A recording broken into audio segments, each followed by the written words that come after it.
All right, the Reds, it's the Post-Match Pint. It's from Polydor on Lark Lane, the palatial Polydor, owned by Mr. Rob Gutman. We're in here, we're doing something different.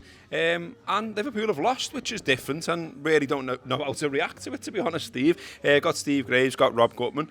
I thought we were at least getting a draw. A penalty appeared from nowhere. And then we ended up getting beat 2-0, and we played well better than we did the last time we lost at Napoli.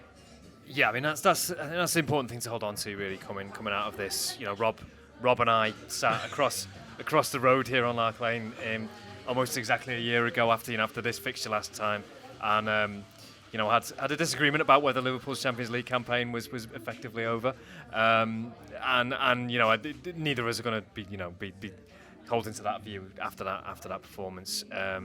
Liverpool were, I think, the better side for quite a lot of the second half. I think it was a really good game overall. Certainly the first half was a really, really good contest. Early door second half, Napoli came out really strongly, and made a couple of chances. But after that, really, I think Liverpool had 25, maybe 30 minutes of just looking like the side most likely, but also the side that didn't feel like it was absolutely essential. And then just a thing happens that sometimes derails a football match and turns it in a different direction.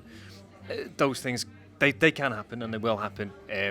You feel like to beat Liverpool at the minute, you either have to be brilliant or you have to have a moment of sort of random chance and good fortune.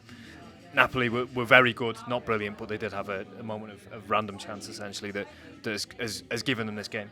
And Van Dijk making an error, which is also well, I mean, it's not critical to it's not critical to the result in the end. I think it's deep into, we're already well into stoppage time by that point, aren't we? So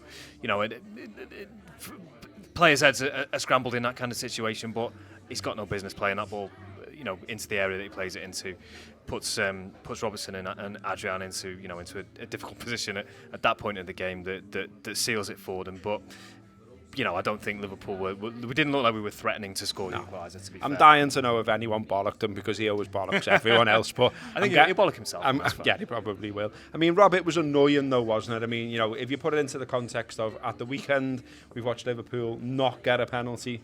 Now we've watched Liverpool a penalty against, both of which you kind of think, surely VAR sorts that out, and it hasn't in both circumstances. I'm a big fan of the VAR. I know you are. I've seen your tweets. I've seen your tweets. I've gone large on it. But it just felt like two pricks for the price of one. It felt like two idiot referees coming to the same conclusion and slapping themselves on the back for it.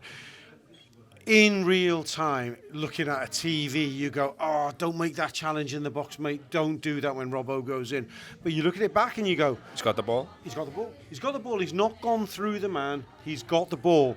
And after a game without VAR, you go, yeah, but you can see why the ref gave it. And you go, maybe you don't make that challenge, blah, blah, blah. But thank fucking Christ for VAR, because you can see that the man won the ball fair and square. But no. And it's a clear and obvious error, surely.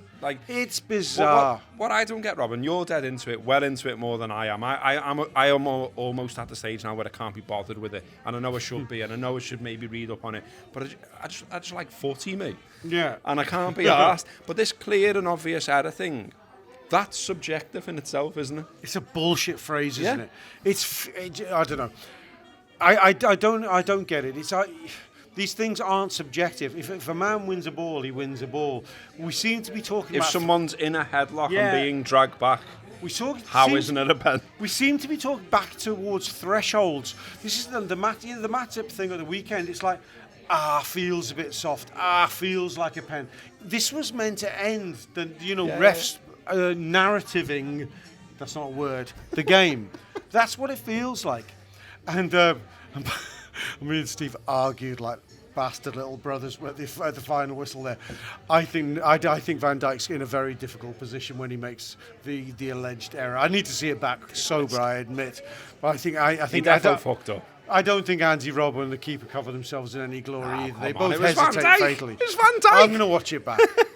I'm fuming. You're very much in a minority, but I admire for it. Steve, after the first half, I'm sure you were having the similar conversations. We were in slightly different parts of the pub, but Fabinho played really well. Yeah. The centre-halves have played really well.